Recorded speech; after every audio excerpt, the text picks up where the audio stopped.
फिलहाल 330 के आसपास। एक काउंटर अनुज, एवरेस्ट कैंटो अब पिछले 3 दिन से इसका डेली मूव देखी है, आपकी क्या सलाह होगी यहाँ पर?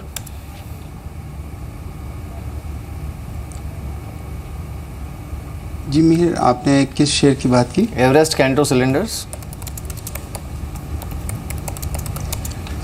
एवरेस्ट कैंटो तकरीबन 30 रुपए के आसपास जो इसका अभी भाव चल रहा है। मेरे ख्याल से ऐसे माहौल में भी अगर कोई स्ट्रेंथ देखने को मिली है तो ज़रूर से पॉजिटिव देखने को मिलती है, लेकिन किसी भी लॉन्ग टर्म चार्ट पर मैंने अभी तक इस शेयर को ट्रैक नहीं किया है, तो इसके लिए कोई लंबी अवधि का व्यू देना थोड़ा मुश्किल रहेगा। इस बीच एक दो स्टॉक्स और देख लीजिए जिनमें अगर आप देखें ठीक ठाक मूव है। एक रेडिंगटन को देखिए आप, ये 1% ऊपर है। Rajesh exports, Procter and Gamble, ये कुछ अगर आप देखें एक्सेप्शन है। आज रिलायंस इंडस्ट्रीज़ को देखिए 3.25 रुपये ऊपर है। सोनाटा सॉफ्टवेयर हो गया, स्ट्राइड साशून हो गया, ये कुछ काउंटर जहाँ पर इस वक्त तेज़ी है। एक टेक महिंद्रा को देखिए लार्ज कैप आई थी में आप, उसका ट्रेंट ट्री हाउस को देखिए एजुकेशन को, यहाँ पर भी काफ़ी अच्छी खासी अगर आप देखें तो तेज़ी बनी हुई है। ये पार्टिसिपेट नहीं कर रहे हैं। आई थिंक एक दो स्टॉक्स और देखिए जिनमें थोड़ी सी कमज़ोरी है। मैं यहाँ पे एक और स्टॉक का जिक्र कर रहा हूँ। Let's take VIP industries and इसका जरा एक बार चार्ट दिखाएंगे। अभी इसका चार्ट देख ही रहा था मैं, करीब करीब 128 पर 5 रुपये 50 पर नीचे 4% की गिरावट यहाँ पर है। पंकज, वीआईपी ऑलमोस्ट आप देखिए, अगर आप मंथली चार्ट्स पे देखें, इसकी प्राइस परफॉर्मेंस देखें, 140 स्ट्राइक करके आया था शुक्रवार को। ये इस दौर के सबसे हाईएस्ट लेवल पे 2012, 13, 14, 15, 16 के हाईएस्ट लेवल पे था। अब परसों के हाई से थोड़ा सा नीचे मिल रहा है 128-70 पे। स्ट्रॉन्ग वॉल्यूम्स, क्या शानदार मूव। आप लोअर लेवल्स पे एंट्री करेंगे पंकज इस पे? देखो नजर रहेगी, I think something like a VIP और something like a Jain irrigation. Not to forget कि वीआईपी करीब 100-105 रुपये से डिसेंटली चला हुआ है। और जैसा मेरे को लगता है कि अभी भी करंट लेवल से 5 से 7% नीचे आ सकता है मोमेंटम लिक्विडिटी की वजह से। सो एक अच्छा स्टॉक हैगा, अच्छे प्रोस्पेक्ट्स हैंगे and it could be a buying prospect in coming days. उसके अलावा मेरे को लगता है कि जो एक स्ट्रॉन्गर लार्ज कैप स्टॉक्स हैं, जैसे समथिंग लाइक अ मारुति और अ बजाज फिनसर्व और इंडसइंड बैंक, उन पे नज़र रहनी चाहिए। आई थिंक वो अभी भी इस गिरावट में भी काफ़ी डिसेंट सी रेजिलियंस दिखा रहे हैं। और जिस तरह का हमने इनमें लिक्विडिटी रश देखा था, and they are back by fundamentals, it's not just कि they are high beta in nature and they are not back by fundamentals. तो मेरे को लगता है कि these are the kind of stocks we are still recommending to our clients जो कि इस गिरावट में एंट्री करना चाहते हैं। सो if somebody could get Maruti another 2-3% down from current levels, मेरे को लगता है कि 5450 दिखा सकता है। इंडसइंड बैंक के काफ़ी स्ट्रॉन्गर फंडामेंटल्स है, ये मेरे को लगता है कि आने वाले वक्त में 1250 के करीब दिखा सकता है। डीसीबी बैंक मेरे को लगता है धीरे धीरे करके काफ़ी एक्यूमुलेशन हुई है, इसमें काफ़ी डिलीवरी बाइंग हुई है। This is one stock which could again go back to 124-125। So these are the kind of stocks which we are targeting, may not be today but in next few days. बिल्कुल। चलिए पंकज, बहुत बहुत शुक्रिया हमारे साथ इस बातचीत में शामिल होने के लिए। Thanks for joining us. इस बीच आज आप देखिए निफ्टी बैंक में भले ही सारे ही स्टॉक्स में गिरावट हो, लेकिन इसमें 2 स्टॉक जो सुबह से सबसे कम गिरावट दिखा रहे हैं अगर बेंचमार्क से भी तुलना किया जाए, तो एक तो है कोटक महिंद्रा बैंक और दूसरा HDFC बैंक। HDFC बैंक पर आपका व्यू क्या है आनंद? देखिए इस वक्त थोड़ा सा काफ़ी हद तक चल चुका है ये भी, लेकिन ये कंपाउंडिंग शेयर है। हर साल जो है आपको, अगर आप 10 साल रखें तो आपको अच्छा खासा रिटर्न 18 से 20% का कंपाउंडेड रिटर्न मिल जाता है। तो इसको रोज़ ट्रेड करके कोई खास फ़ायदा नहीं है। HDFC बैंक जैसे शेयर को रखना ही ज़रूरी है पोर्टफोलियो में। चलिए इस बीच एक दो स्टॉक्स और देखिए जिनमें मैं शायद थोड़ा बात करना चाहूँगा। इमामी को देखिए करीब 1203 के स्तर पे 0.5% ऊपर ही स्टॉक। साइन को देखिए आप 6% ऊपर है। डालमिया भारत, डेल्टा कॉर्प 156 पे। डेल्टा कॉर्प हालांकि अगर आप देखें सुबह से ही तेज़ था।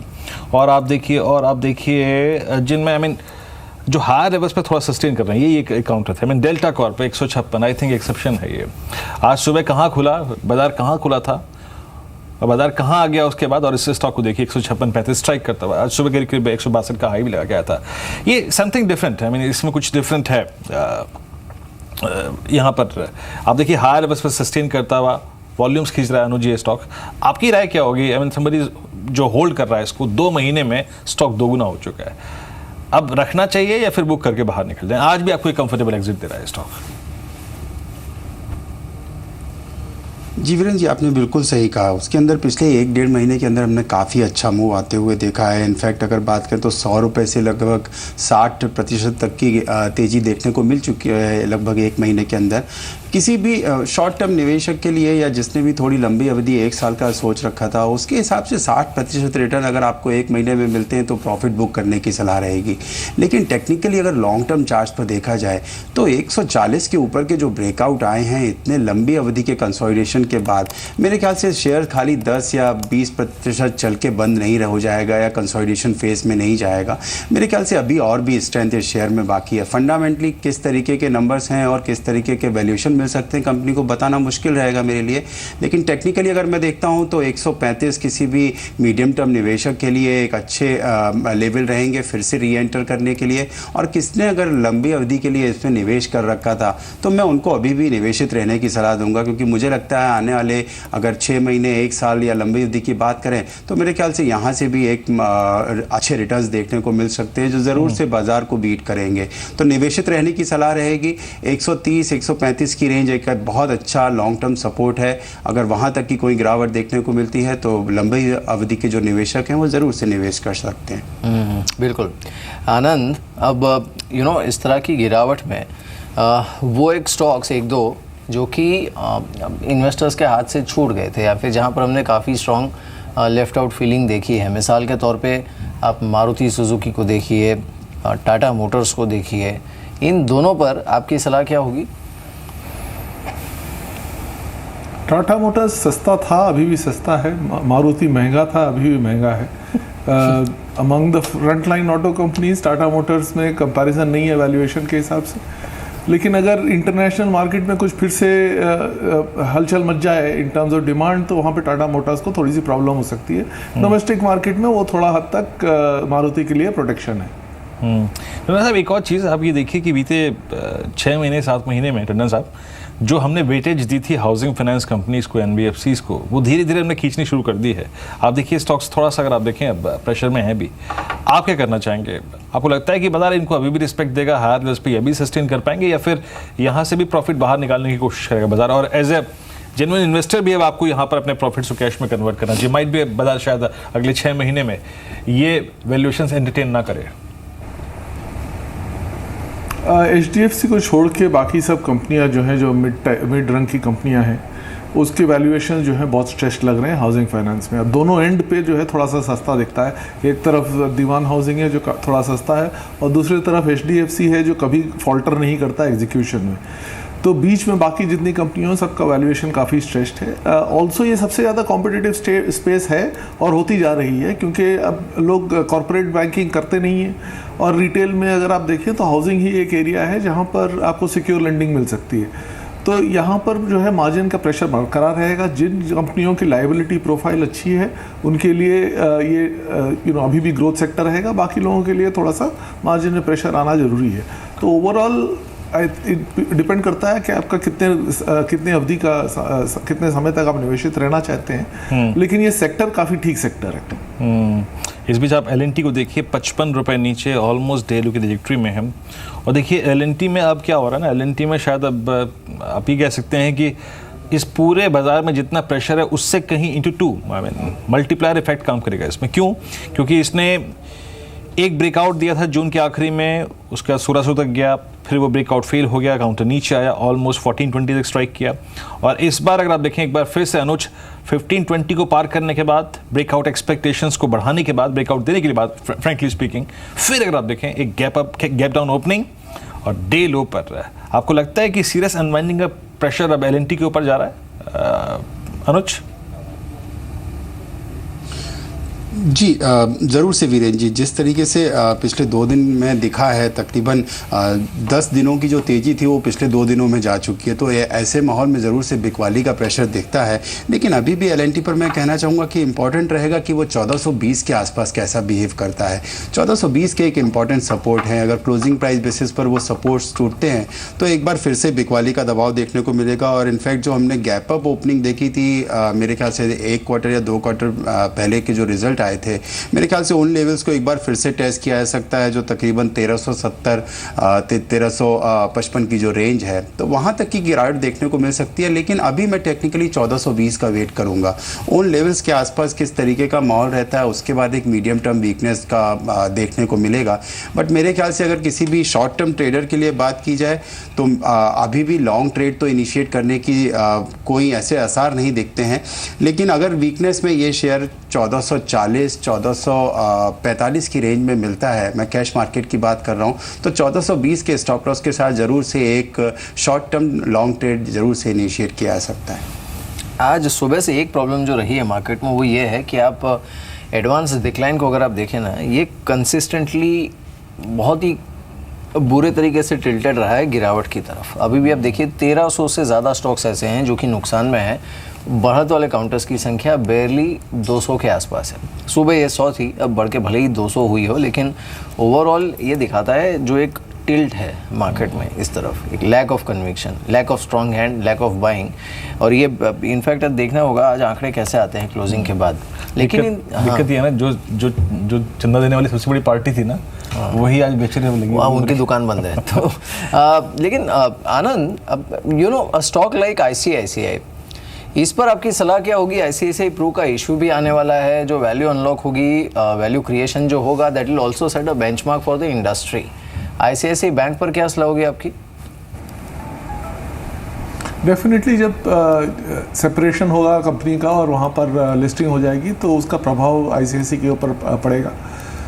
सबसे चीप स्टॉक लगता है इस वक्त ICICI। अगर आप देखें कंसोलिडेटेड बेसिस पे तो बुक वैल्यू के आसपास ही ट्रेड कर रहा है, कोई बहुत ज़्यादा दूर नहीं है प्राइवेट सेक्टर में। खाली ये है कि कॉर्पोरेट बुक है, मेरे हिसाब से कॉर्पोरेट बुक जब जैसे ही सुधार आना शुरू होगा ICICI में तेज़ी आपको नजर आएगी। इस वक्त अगर आप 1 साल 2 साल का व्यू लेके चलें तो शायद इसमें निवेश करने में कोई हर्ज नजर नहीं आता। इंश्योरेंस का जहाँ तक सवाल है, आप देख रहे हैं ऑलरेडी MFSL का वैल्यूएशन बढ़ता जा रहा है ICICI के कारण, तो ऑलरेडी वो सेक्टर जो है वो फिर से अभी थोड़ा सा फेवर में आना शुरू हो गया है। आइए देखते हैं एग्जैक्टली चंदा कोचर ने ICICI प्रो के IPO को लेकर कहा क्या, जिस वक्त वो बता रही थी इस IPO के बारे में। आइए सुनते हैं उनको। We have made a reservation of up to 10% of the offer size, that is up to 1.81 crore equity shares for eligible individuals and HUFs who are the public equity shareholders of ICICI Bank Limited as on 7th September 2016. To conclude, I will say that this IPO is a major milestone in the history of our company. It's a major milestone for the entire financial sector in India. बिल्कुल 19 सितंबर को issue खुलने वाला है and almost close to $1 billion का issue होगा, जो कि इस साल का सबसे बड़ा है। 23 सितंबर को ये बंद होगा, तो और प्राइस बैंड 300 से लेकर 334 के बीच होगा। लेकिन L&T टेक, जैसे आनंद ने भी पहले जिक्र किया, जिसका IPO खुला है, एक तो देखिए पिछली बार भी जब इसका इशू L&T इन्फोटेक का आया था तब मार्केट का संकेत ऐसा ही था, कुछ हद तक डामाडोल, और आज फिर से एक बार इसी तरह के संकेत मार्केट में क्रिएट हुए हैं।